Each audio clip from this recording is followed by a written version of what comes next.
नमस्कार दोस्तों, मैं श्री दीपक चौधरी महाविद्यालय ललितपुर से डॉक्टर एसबी सिंह आज आप लोगों को बीए प्रथम सेमेस्टर की कक्षा में सुदामा पांडे धूमिल द्वारा विरचित प्रसिद्ध कविता मोची राम की संदर्भ सहित व्याख्या बताने जा रहा हूं। आप लोग ध्यानपूर्वक पढ़िएगा और समझिएगा, ठीक है। सुदामा पांडे धूमिल, इनका जन्म वाराणसी के पास खेवड़ी नामक गांव में 1936 ईस्वी में हुआ, ठीक। इनकी कृतियां संसद से सड़क तक 1970 ईस्वी में प्रकाशित हुई, ठीक। इन्होंने बहुत ही प्रसिद्ध काव्य संग्रह लिखे, अनेक प्रकार के काव्य संग्रह लिखे और उन्हीं काव्य संग्रह के अंतर्गत एक मोची राम कविता है, उसी की मैं संदर्भ सहित व्याख्या बताने जा रहा हूं। आइए मोची राम की कविता को पढ़ते हैं। रापी से उठी हुई आंखों ने मुझे क्षण भर टटोला और फिर जैसे पतियाए हुए स्वर में वह हंसते हुए बोला, बाबूजी सच कहूं मेरी निगाह में न कोई छोटा है न कोई बड़ा।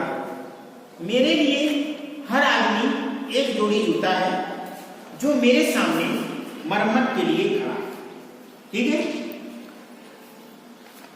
ये तो कविता है। आइए हम देखते हैं कविता में आए हुए शब्दों के अर्थ को देख लेते हैं। रापी मतलब मोची का एक औजार है जिससे मोची अपना चमड़ा काटता, ठीक, जब सिलाई करता है तो चमड़े काटने का एक प्रकार का औजार जिसको हम रापी बोलते हैं, ठीक। और आप समझ रहे हो, क्षण भर पल भर, टटोलना मतलब स्पर्श करना, छूना, और फिर जैसे पतियाए मतलब भरोसा विश्वास दिलाना, स्वर मतलब आवाज, हंसते हुए बोला, बाबूजी सच कहूं मेरी नजर, निगाह मतलब होता है नजर, ना कोई छोटा है ना कोई बड़ा, ठीक है। और मरम्मत मतलब होता है सुधार करना, ठीक है। जैसे साधारण अर्थों में बात करें तो जब हम लोग मोची के पास जाते हैं तो जूता खराब हो जाता है, सिलवाने जाता है, अर्थात मरम्मत कराने के लिए, सुधारवाने के लिए जाते हैं, ठीक। अब आइए संदर्भ आप कैसे लिखोगे? प्रस्तुत पद्यावतरण समकालीन कविता के प्रसिद्ध कवि सुदामा पांडे धूमिल द्वारा विरचित प्रसिद्ध कविता मोची राम से अवतरित है, ठीक। इतना संदर्भ लिखोगे। अब इस कविता का प्रसंग क्या है?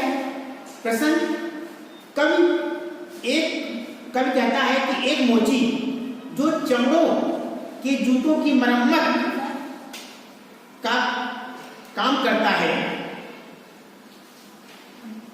वह जूतों की मरम्मत करते करते मरम्मत करने वाले व्यक्ति का भी अध्ययन करता है,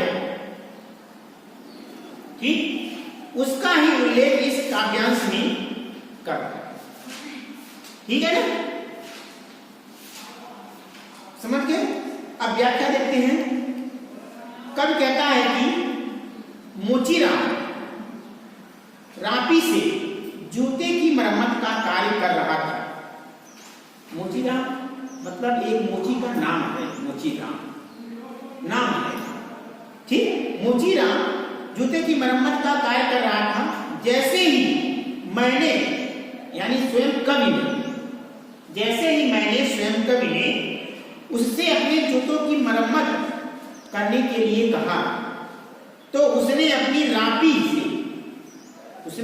रापी से आंखें उठाकर पहले क्षण भर पल भर मुझे ध्यान से देखा, ठीक। और फिर विश्वास के स्वर में, भरोसे की आवाज में हंसते हुए बोला, क्या बोला? बाबूजी सच्ची बात कह दूं, क्योंकि हम जानते हैं कि सत्य कड़वा होता है ना। यानी बाबूजी सच्ची बात कह दूं तो सुनो, मेरी दृष्टि में न कोई मनुष्य छोटा है और न कोई बड़ा है।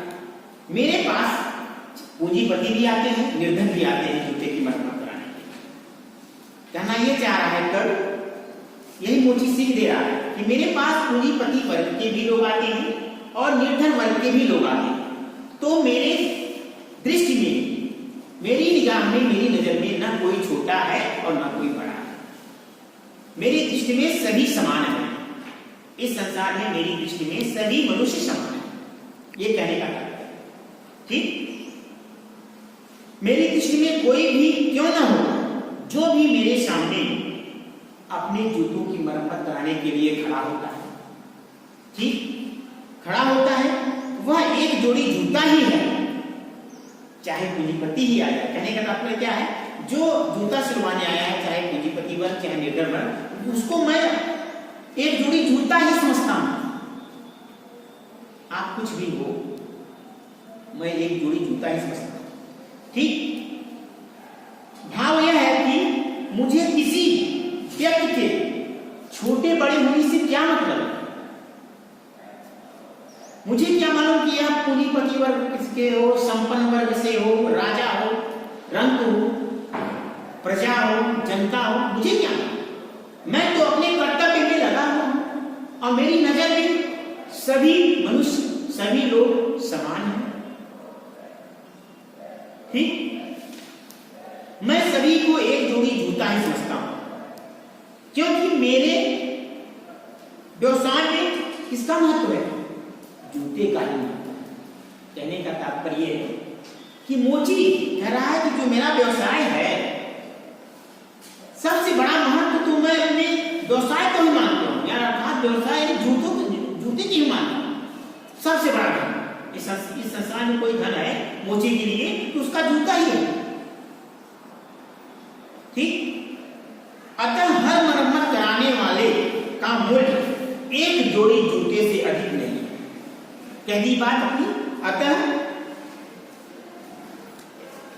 हर मरम्मत कराने वाले का मूल्य एक जोड़ी जूते से अधिक नहीं है।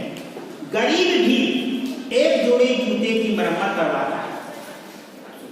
बात कह रहे हैं, समाज की विडंबना की बात कर रहे हैं, समाज में जाति पात की बात कर रहे हैं। एक जोड़ी जूते की मरम्मत करवाना चाहता है और अमीर भी एक ही जोड़ी जूते की मरम्मत करवाना चाहता है। दोनों का कार्य समान है, ठीक। अतः मेरे कान की दृष्टि से मेरे लिए छोटे और बड़े, समाज के उच्च वर्ग और निम्न वर्ग, सभी लोग समान हैं, ठीक। समाजवाद के अनुसार, और समाजवाद जो कहता है, समाजवाद के अनुसार मेरी दृष्टि में सभी समान हैं और मेरा प्रत्येक ग्राहक मात्र एक जोड़ी जूता है, ठीक। जो मेरा ग्राहक है वो मेरे लिए क्या है, एक जोड़ी जूता है, ठीक है। इसमें आप काव्य सौंदर्य में क्या लिखोगे, अलंकार कौन सा है, अनुप्रास अलंकार, ठीक। भाषा क्या है, सरल एवं व्यंग्यात्मक शैली, क्योंकि ये क्या करते हैं, व्यंग्य शैली में बात करते हैं। उच्च वर्ग और निम्न वर्ग की तुलना ये बंद के मतलब किसके, जूते के माध्यम से करते हैं, ठीक। इसलिए कौन सा अलंकार है, उपमा, अनुप्रास अलंकार, ठीक है ना। समझ में आ गया।